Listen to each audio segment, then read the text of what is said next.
সারা জীবন সুখ নেব, আনন্দ নেব, কিন্তু দুঃখ নেব না, হবে? চণ্ডীদাসে কয়, শোনো বিনোদিনী, সুখ দুঃখ দুটি ভাই, সুখের লাগিয়া যে করে প্রীতি, দুঃখ যায় তার ঠাঁই। তুমি সুখ চাইলেই তো সুখ পাবে না, আর যদি সুখ পেয়ে যাও তৈরি থাকো দুঃখ আসছে। এরা দু ভাই, একজন এলেই আর একজন আসবে, দাঁড়িয়ে আছে। কি শুধু সুখটা নেবো, দুঃখ নেবো না, হবে কি? তবে সুখের সময় যেমন আত্মহারা হতে নেই, দুঃখের সময় কষ্ট পেতে নেই, ওই দুঃখটাকেই সুখ বলে মেনে নিতে হবে, তাহলে তোমার জীবনে কোনো যন্ত্রণাই নাই। প্রেম সে বলো চৈতন্য মহাপ্রভু কি জয়। ভক্তমন্ডলী, ভক্তিমতী মায়েরা, মানুষ দুঃখ এত কেন পায়? লোভের জন্য। লোভের জন্য মানুষ দুঃখ বেশি পায়। দুঃখ থাকবে না এটা নয়। আবার দেখবেন, কিছু মনে করবেন না, যারা কৃষ্ণ ভক্ত তাদের কপালে কিন্তু বেশি দুঃখ। লিখে নিন, নালে কাগজ পেন নিয়ে আসবেন, আমি লিখে দেবো। বেশি দুঃখ কেন? তোমাকে ভগবান যাকে নেয়, তুমি কালী, দুর্গা, শিব, সরস্বতী যাকে ভজবে ওপর দিকে উঠবে, আর যদি কৃষ্ণ ভজন করো ভিখারির হাল করে ছেড়ে দেবে। দেখেননি নারদকে নিয়ে ভগবান যখন বেরিয়েছে, সব বাড়ি বাড়ি দেখি, এটা রাজবাড়ি গিয়ে বলি যদি কিছু দেয়, এখন ছদ্মবেশ, নারদ ছদ্মবেশ, ভগবানও ছদ্মবেশ, দুজন বালক বেশে যাচ্ছে। এই যে জমিদার বাবু, কিছু সেবা হবে, বেরো এখান থেকে। খেয়ে দে কাজ পায়নি, সারাদিন খালি ওই করে। দেখতে দেখতে মাঠের ধারে এক বুড়ি মা তুলসী তলায় জল দিয়ে, তুলসী গাছে জল দিয়ে প্রণাম করছে, বলছে বুড়ি মা কিছু হবে? বুড়িমা বলে, বাবা চাল তো কিছু নাই, ভিক্ষা করলে হবে, বসে থাকতে হবে। কিচ্ছু নেই বুড়িমা? হ্যাঁ হ্যাঁ আছে, আমার ঘরে একটা নারিকেল আছে, ভাঙতে পারবি? ভগবান বলে, অনেকদিন ভাঙিনি, তো দেখি চেষ্টা করে। ভগবান তো সব পারে।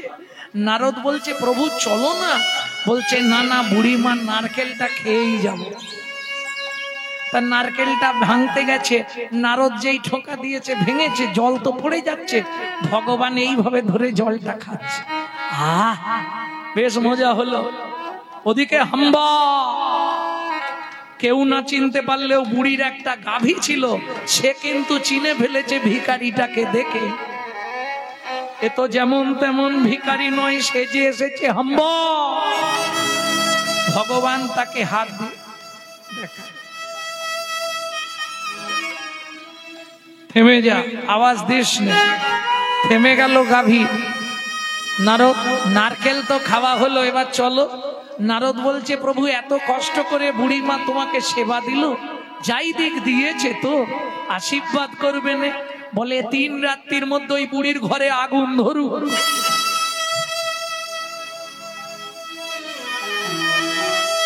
নারদ আবার ভঙ্গি করে বলছে, শুধু ঘরই পুড়বে? বলে না, গোয়ালটা শুদ্ধ পুড়বে, গরু বাছুর যা আছে সব চলে যাবে।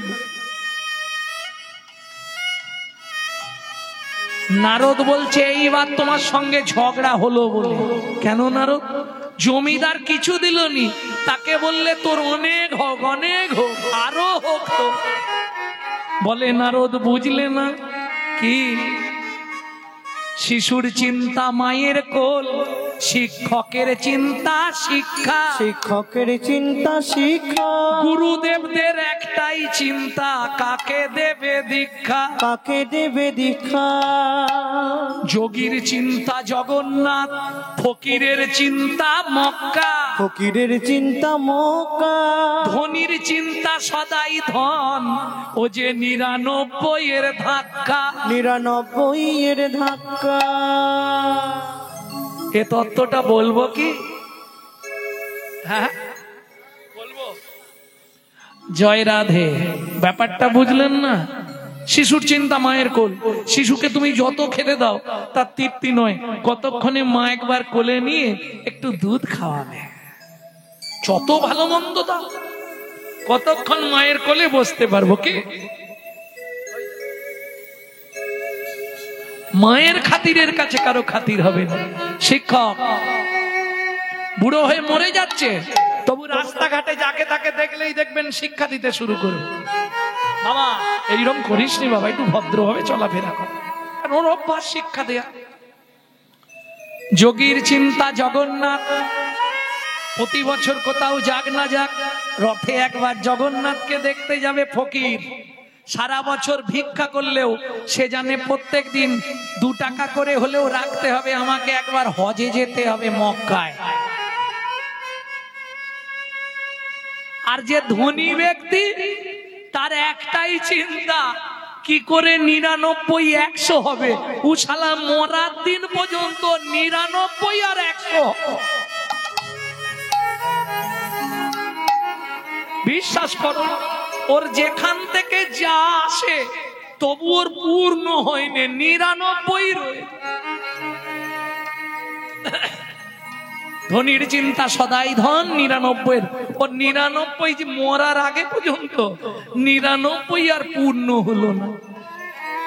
বুঝলেন না কথাটা? সেই 9,999, 9,09,99, 9,999,99 চালু। পরদিন বললো নি যে ভর্তি হয়ে গেছে, ওই 99 ধরে রইল। প্রেম সে বললো চৈতন্য মহাপ্রভু কি জয় রাধে। তাহলে বুঝে নেওয়া গেল। এইবার ভগবানের পরীক্ষা দেখুন। স্বামী স্ত্রী, একটা বাচ্চা। বাচ্চার বয়স কত? 4 বছর। খুব মন দিয়ে শুনুন ও মায়েরা। ভক্ত মানে একাদশী করবে, আর সেদিন ছিল একাদশী, পাণ্ডবা নির্জলা একাদশী। 4 বছরের ছেলে, তাও শিল করা তুলসী পাতা দিয়ে। এ আমার সৌভাগ্য, আমি এমন পরিবারে জন্মেছিলাম, আমার ঠাকুমা ছিল।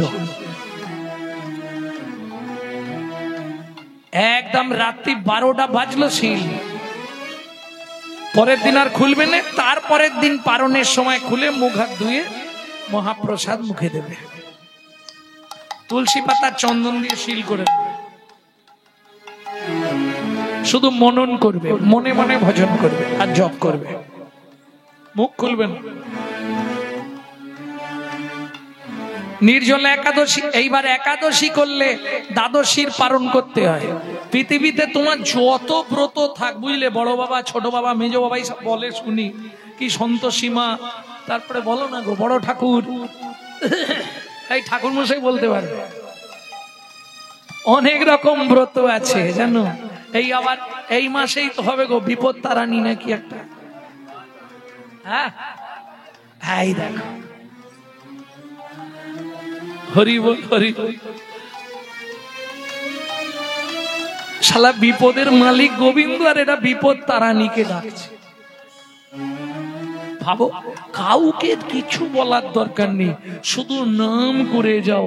কারণ তুমি যদি ওই বিপদ তারিণীর কাছে কাঁদো, তোমার বিপদ তারিণী গিয়ে আমার কৃষ্ণের কাছে কাঁদবে, কেঁদে চেনে তোমাকে দেবে। ওর ঝোলায় মাল কিছু নেই, ফাঁকা। হ্যাঁ, এতে চাংসকলা পুংস কৃষ্ণস্তু ভগবান স্বয়ং ইন্দিরাং ব্যাকুলাং লোকাং মুরন্তি চ যুগে যুগে।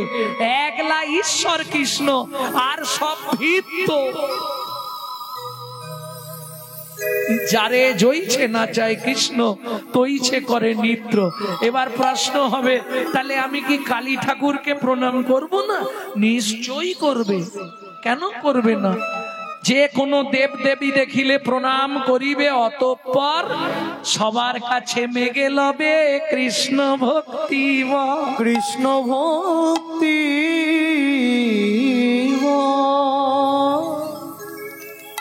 বুঝে নেওয়া গেল। সবার কাছে চাইবে আমাকে কৃষ্ণ ভক্তি দাও।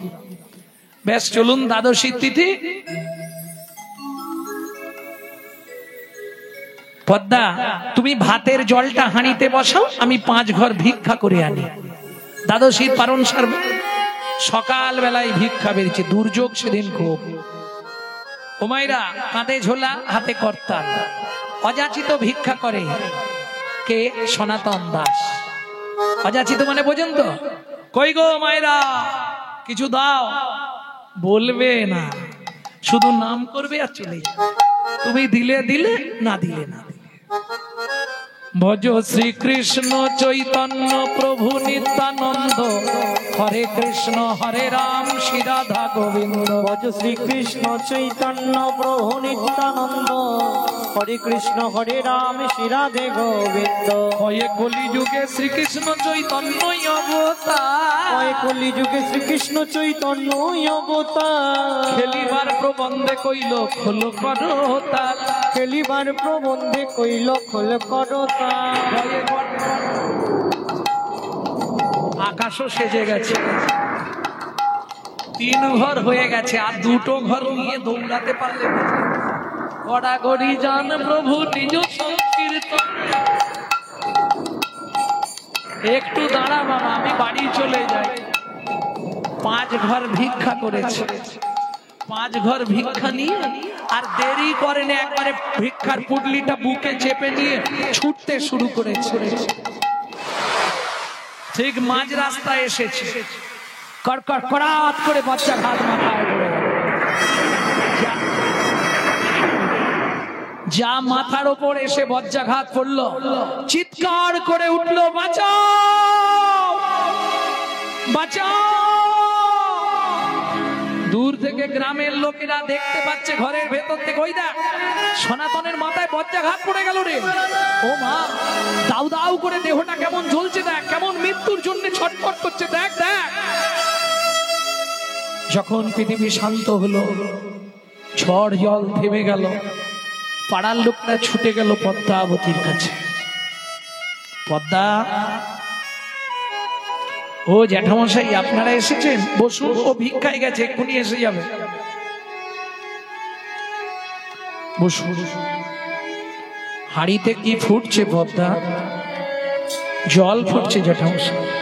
ও ভিক্ষায় গেছে বললে গেল, আজ দ্বাদশী তো, ওই 5 ঘর ভিক্ষা করে চালটা নিয়ে এলে অন্নটা হবে। উনান থেকে জলের হাড়িটা নামিয়ে দাও পদ্মা। কেন?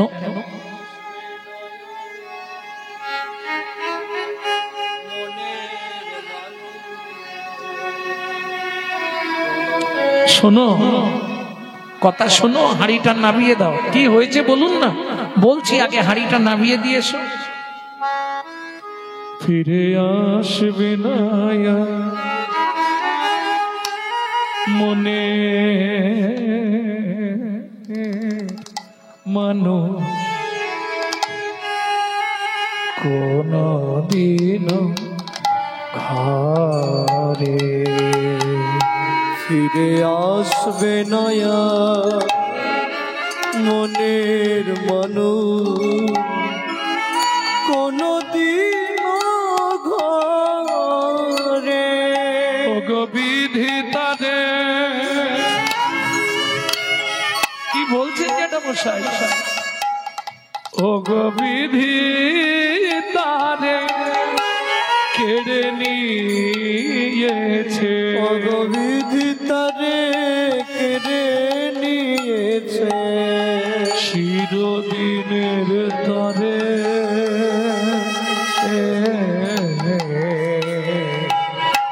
আসবে না আর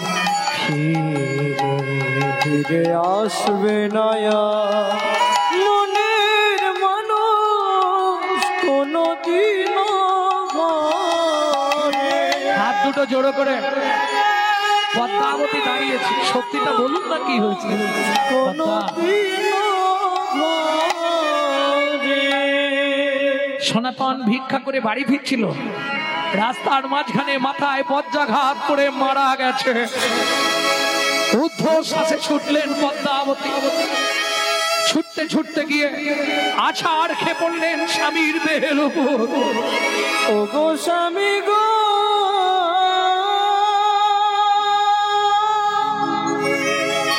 তুমি একবার কথা বল।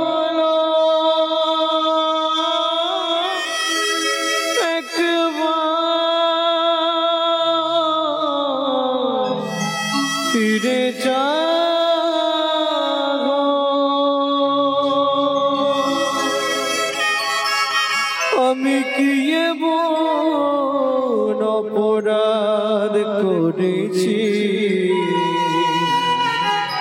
তুমি আমার এমন সাজা দিলে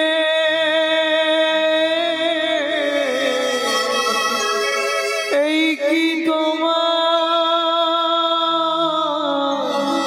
উপহার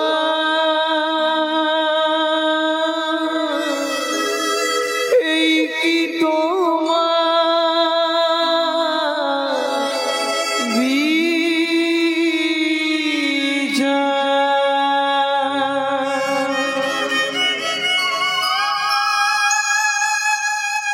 এতদিন ধরে তোমার চরণে তুলসী চন্দন না দিয়ে আমি জলবিন্দু গ্রহণ করি না। কাল গেল একাদশী, আজ দ্বাদশী, সকাল তুমি এত বড় সর্বনাশ করে দিলে দয়াময়।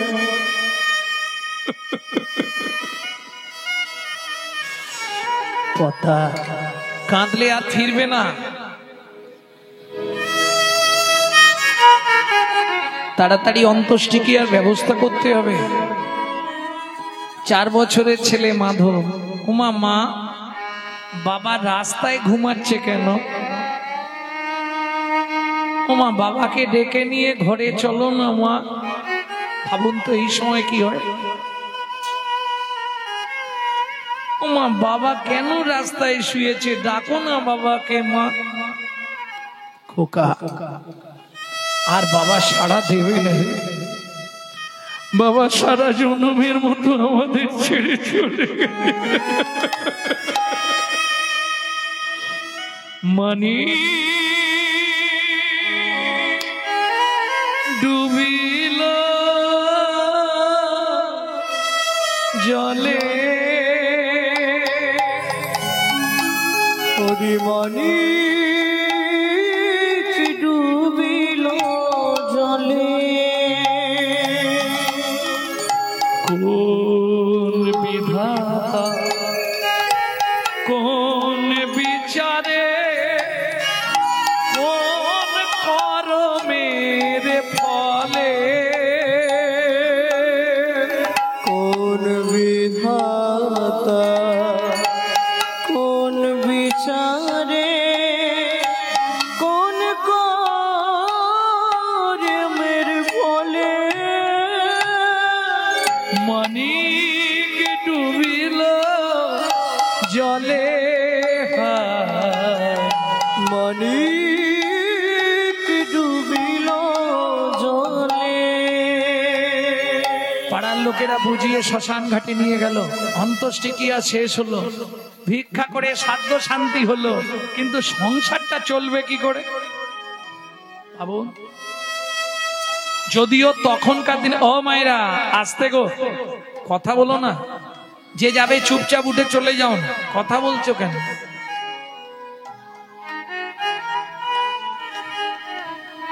খবর নিয়ে দেখবেন অনেক ফ্যামিলিতে এরকম দিন একটা করে গেছে, কষ্টের দিন।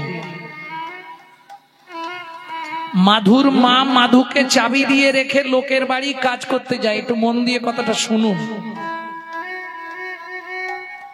সন্ধ্যাবেলায় কাজ থেকে ফেরে কি পায়? তখনকার দিনের মাইনে 2টো করে হাতে গড়া আটার রুটি 2টো দেয়। মা ওই 2টো রুটি এনে একটা জল দিয়ে ভিজিয়ে ছেলেকে খাওয়ায়, একটা নিজে খায়।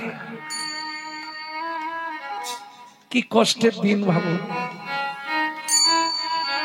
তাও ভগবানের সহ্য হলো না। বাবুর বাড়ির কাজ তো, কাজের পর মা এইভাবে আঁচল পাতে 2টো রুটি ছুঁড়ে দেয়। আজকে রুটিটা আঁচলে না পড়ে নিচে পড়ে গেল। আর ওই বলে না কারো সর্বনাশ আর কারো পৌষ। কুকুরে ছুটে এসে রুটি 2টো নিয়ে চলে গেল। কেঁদে উঠলো দুঃখিনী মা পদ্মাবতী, জানি কুকুর তোর খিদে পেয়েছে, কিন্তু আমি বাড়ি ফিরবো কি করে? বাড়ি ফিরে চাবিটা খুললেই 4 বছরের ছেলে, তার তো সুখ দুঃখ জ্ঞান নাই, সে ছুটে আসবে, মা খাবার এনেছো মা? ও মায়েরা, জীবনে একটা মায়ের কাছে সব থেকে বড় দুঃখ কোথায় জানো?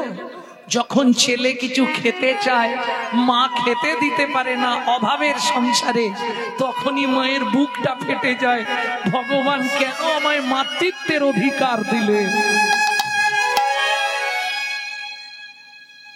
চাবিটা খোলার সঙ্গে সঙ্গে মাধু ছুটে এলো। মা, একে মা, তোমার চোখে জল কেন? কেউ মেরেছে? না রে বাবা। তোমার আঁচলে খাবার বাঁধা নেই কেন মা? আজকে খাবার পাইনি বাবা, খুব খিদে পেয়েছে জানো মা। কি খাবো? বাবাকে তো বলবেন, আর বাবা নেই। যাদের বাবাও আছে, বাবাকে কোনোদিন বলে ছেলে মেয়ে ও বাবা খেতে দাও? বলে? যত আদর, যত আবদার, যত চাওয়া, যত পাওয়া সব মায়ের কাছে।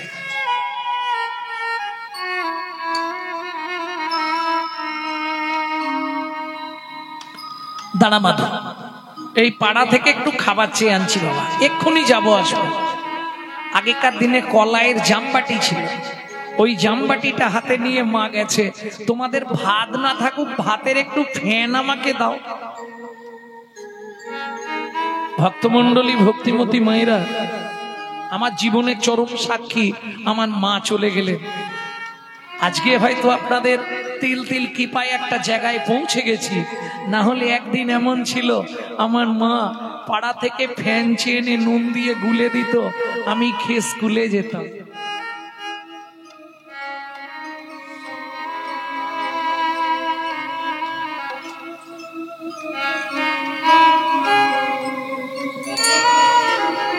গেছে না? অনেক ফ্যামিলিতে এরকম একটা দিন গেছে। ও মামা, ভাত দেবে না? চাল নেই বাবা, ওদের বাড়ি থেকে ফ্যান চেয়ে এনেছি, খা, এতে খুব প্রোটিন হবে, শরীর খুব ভালো থাকবে। বোঝাতে হবে।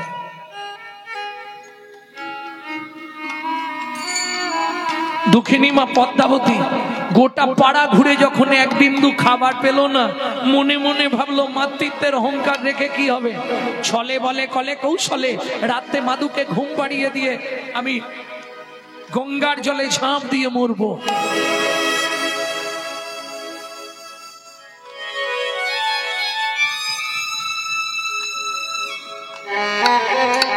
ফিরে এসেছে মাধু, ছুটে এসছে। মা, কেউ খাবার দিয়েছে? না মা, শুধু খাই আর খাই, মরতে পারিস না? কত কষ্ট হলে মায়ের মুখ থেকে এই কথা বেরোয় ছেলের প্রতি। উমা, কিছু খেতে দাও না, জল খা বাবা, সকালে খাবার পাবি। কেন? পাড়ার লোকেরা সকালে যখন শুনবে ছেলেটার মা মারা গেছে, সবাই খাবার দেবে। দেবে না? সবাই দেবে, আমি বেঁচে থাকতে কেউ দেবে না। মায়ের কোলে শুয়ে মাধু মায়ের শাড়ির আঁচলটা ওই দাঁত মুখের মধ্যে চেপাতে চেপাতে দাঁত দিয়ে চেপে ধরে ঘুমিয়ে পড়েছে। মা মাধুকে শুইয়ে দিলেন বিছানার উপর।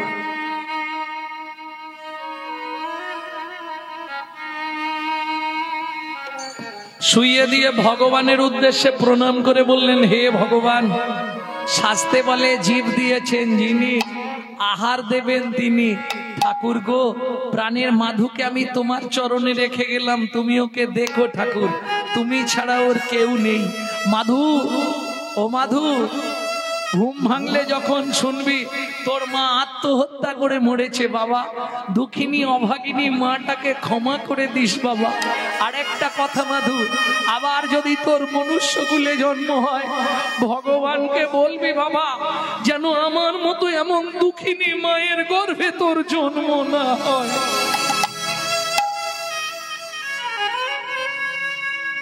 বিদায় মাধু। এই বলে দুঃখিনী মা পদ্মাবতী মাধুকে শুইয়ে দিয়ে যেই না চলে যাবে, এক পা, দু পা, তিন পা, কি হলো? আঁচলের টানে মাধু জাগিয়া উঠিল। আঁচলের টানে মাধু, ও গো মা গো,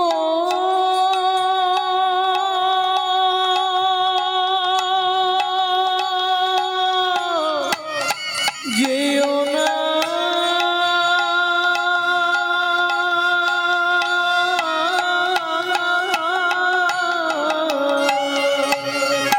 চলের টানে মাধু জাগিয়া উঠিল, চলের টানে মাধু জাগিয়া উঠিল।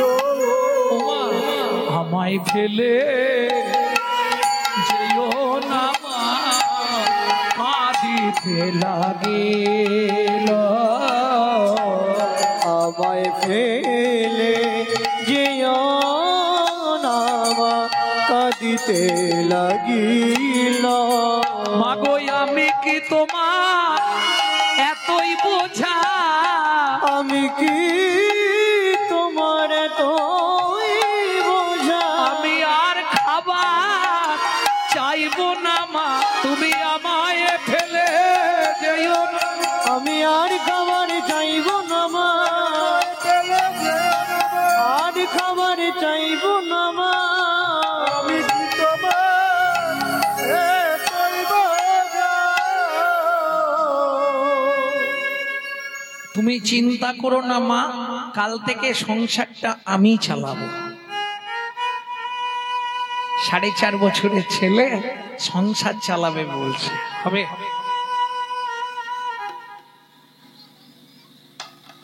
পারবে? সম্ভব নয়। 5 বছর হোক, পারবে? ছোট্ট ছেলেটা পরের দিন সকালবেলা স্নান করে মাকে স্নান করিয়ে মায়ের হাতটা ধরেছে, মা বাটিটা হাতে নাও, এসো আমার সঙ্গে। কোথায়? রাস্তায় রাস্তায় ভিক্ষা চাইছে। চোখের জলে বুক ভেসে যায়, মুখের দিকে চায়। ও বাবু একটি পয়সা, ও বাবু গো একটি পয়সা দাও, ও বাবু গো একটি পয়সা দাও। গৃহেতে গোবিন্দ সেবা ফিরিয়া তাকায়, গৃহেতে গোবিন্দ সেবা ফিরিয়া তাকায়।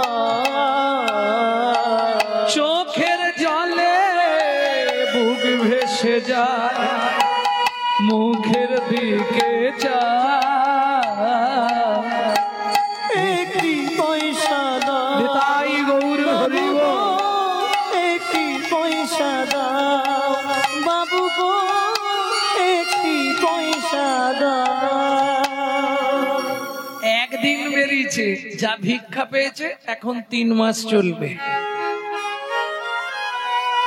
বুঝতে পারছো কেন? ছোট্ট ছেলে তো এত কাঁদছে, যারা ব্যাগে করে বাজার করে বাড়ির জন্য নিয়ে যাচ্ছিল তারা সব একে একে দিয়ে চলে যাচ্ছে। একদিন না হয় আমরা না খেয়ে থাকবো, সে ভালো, ওরা খা। যে বস্তায় চাল কিনে নিয়ে যাচ্ছিল 1 বস্তা চাল নামিয়ে দিয়ে গেছে, এই নিয়ে যা বাবা তোর গোবিন্দ সেবার জন্য। এত ভিক্ষা পেয়েছে। দিন যায় মাস যায়, নিত্য ভগবানের সেবা আর প্রসাদ। প্রত্যেকটা জিনিসে একটা সাইড এফেক্ট আছে, যাকে বাংলায় বলা হয় পার্শ্ব প্রতিক্রিয়া। যেমন কোন ব্যক্তি, কিছু মনে করবেন না, এই বুড়ো বয়সে যারা একটু আধটু ধূমপান করে, ধূমপান বোঝেন তো, মানে ওই বিড়ি টিড়ি খায় আর কি, দেখবেন বয়সকালে গিয়ে ওদের একটা নিদেনের কাশি ধরে।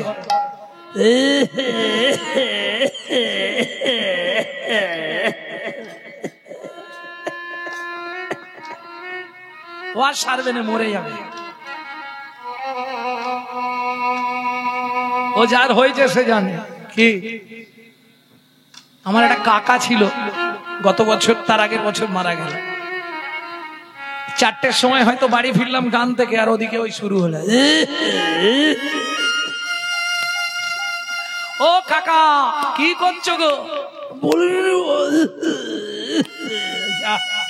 আজ ঘুম 12টা বেজে গেল, জানাটা যা চালিয়েছে। Side effect. একটা মানুষ যদি প্রত্যেক দিন আমিষ খাদ্য খায়, মাংস ভক্ষণ করে, সে যত সাবধানে থাক, তার কথাবার্তা চলাফেরা হবে আসুরিক মনোভাব, অসুরের মতো। আর একটা ব্যক্তি যদি নিত্য গোবিন্দের প্রসাদ পায়, তার চলাফেরা কথাবার্তা হবে দেবত্ব ভাব, দেবতার মতো। এটা হতেই হবে। তবে কলিযুগে দুঃখ পাবার কিছু নেই, মেশিন খারাপ হয়ে গেছে, তাই জেরক্সের কাগজ যতই ভালো হোক, ও সব ঘেঁটে ঘুটে একসা হয়ে বেরোবে। কিছু বুঝলে না? এ কাগজ ঢুকিয়েই যাচ্ছে, সেমাল কালি সব জড়িয়ে যাচ্ছে। ব্যাপারটা কি? আরে মেশিন, জেরক্সের মেশিন খারাপ, বুঝলেন না? গাছ খারাপ হয়ে গেছে, ফল ভালো কোথা থেকে হবে? গাছ ভালো হলে তবে তো ফল ভালো হবে। কি সন্তান গর্ভে থাকাকালীন মায়েরা যদি রামায়ণ, মহাভারত, গীতা, ভাগবত, ভগবত কথা, হরিনাম শ্রবণ করে, সে সন্তান হবে বিশুদ্ধ কৃষ্ণ ভক্ত। আর মায়েরা যদি সন্তানকে পেটে নিয়ে দিনরাত সিরিয়াল দেখে, চোখের তারা তুই, তাহলে ওই চোখের তারা তুই বেরোবে।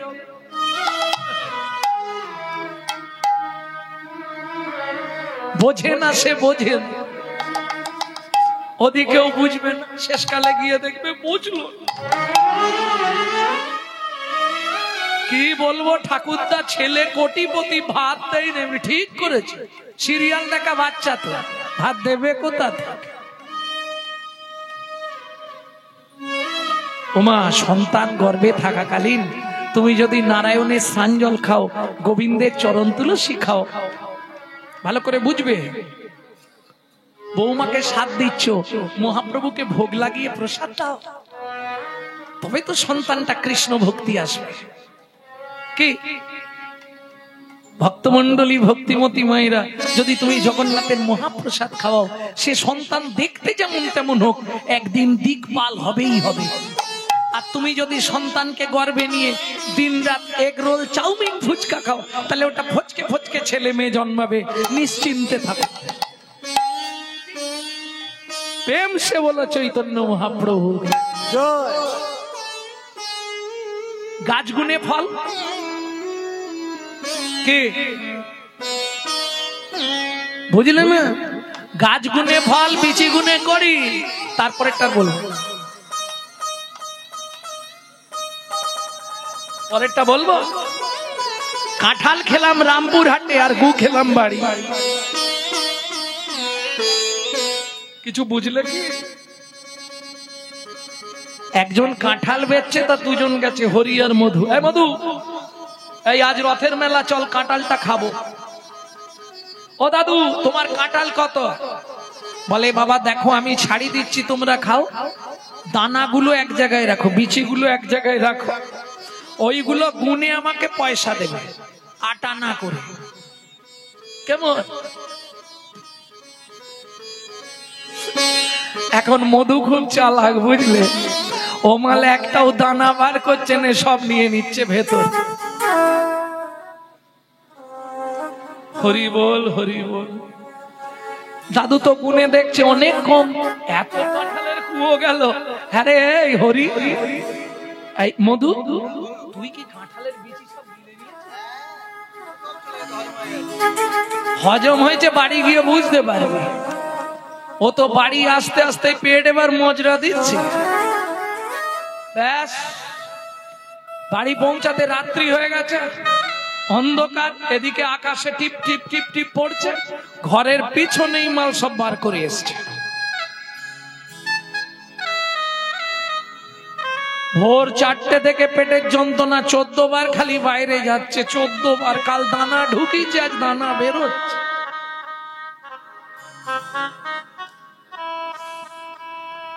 বউকে বলছে শোনো, কিচ্ছু করবে না, শুধু কাঁঠাল বিচি সিদ্ধ করবে গুছিয়ে, আর আলু সিদ্ধ করবে, কাঁচকলা সিদ্ধ করবে, আমি দুটো ভাত খাবো। অবস্থা খুব খারাপ। বউ ঘরের পিছনে যত কাঁঠাল বিচি পড়েছিল গুড়িয়ে এনে সিদ্ধ করে দিয়েছে, নে খা।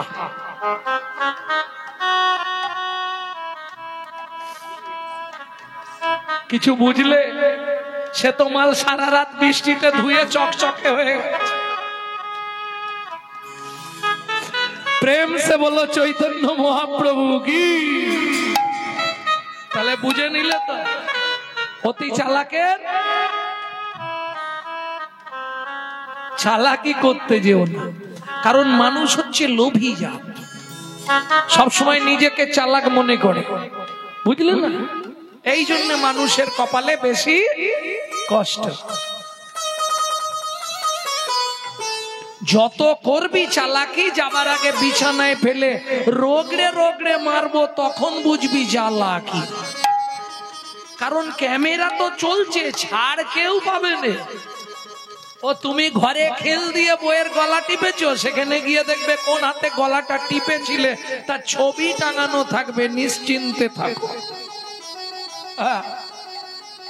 পাপ যদি বাপকে ছাড়তো গো, গঙ্গাপুত্র ভীষ্ম 54 দিন কি মহাভারতের নায়ক, যার জন্য মহাভারতের যুদ্ধ, জানেন তো? শুধু একটা কারণে মহাভারতের যুদ্ধ ভীষ্মর জন্য, জানেন? একটা কথা বলে দিলেই মহাভারতের যুদ্ধটা বন্ধ হয়ে যেত। কি বলতো ভীষ্ম? যদি বলতো তোমরা চিন্তা করো না, আমি ধর্মের সিংহাসনে বসবো, তাহলে কৃষ্ণ আর ঝামেলা নিত না।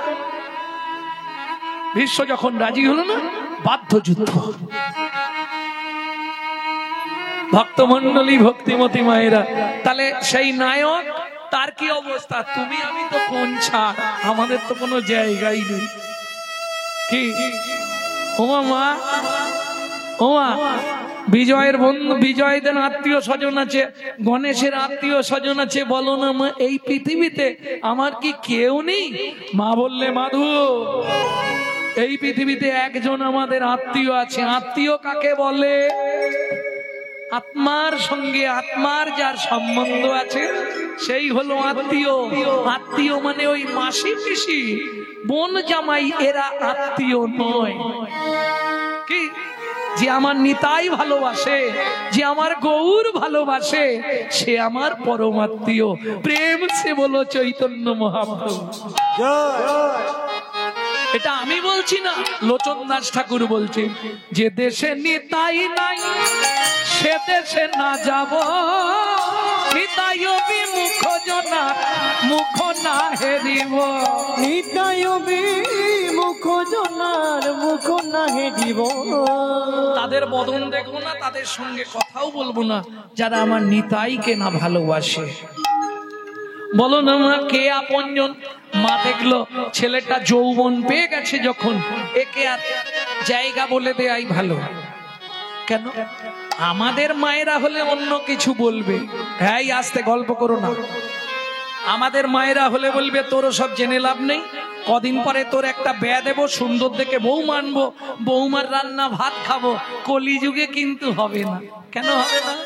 এক বালিশে পড়লে মাথা মনের কথা হয় গো যাতা, এক বালিশে পড়লে মাথা মনের কথা হয় গো যাতা। বাবা মাকে করে পর যাকে নিয়ে বাদলি ঘর, তুই বাবা মাকে করে পর যাকে নিয়ে বাদলি ঘর। যাকে তুই বাসলি ভালো সে কি তোর সঙ্গে গেল, যাকে তুই বাসলি ভালো সে কি তোর সঙ্গে গেল। শেষে গোবর ছড়া দিল রে, অমঙ্গলটা বিদায় হলো। শেষে গোবর ছড়া দিল রে, অমঙ্গলটা বিদায় হলো। আস্তে, তাহলে বুঝে নেওয়া গেল কলিযুগে হবে না। মা বললে মাধু একজন আছে। কে আছে মা? বলো, শুনবি মাধু? ব্রজের ব্রজেন্দ্র নন্দ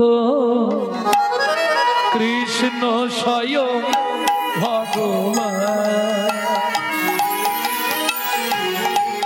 ব্রজের ব্রজেন্দ্র নন্দ কৃষ্ণ স্বয়ং ভগবান। কৃষ্ণ আরাধ বৃন্দাবন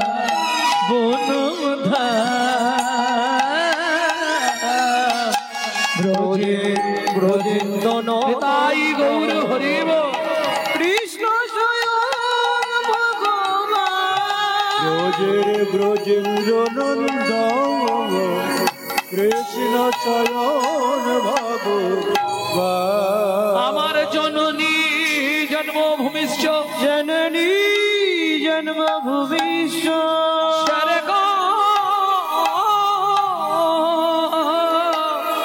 স্বর্গাদপি গরীয়সী স্বর্গাদপি গরীয়সী। মাধু সেই কৃষ্ণ নীলাচলে জয় জগন্নাথ।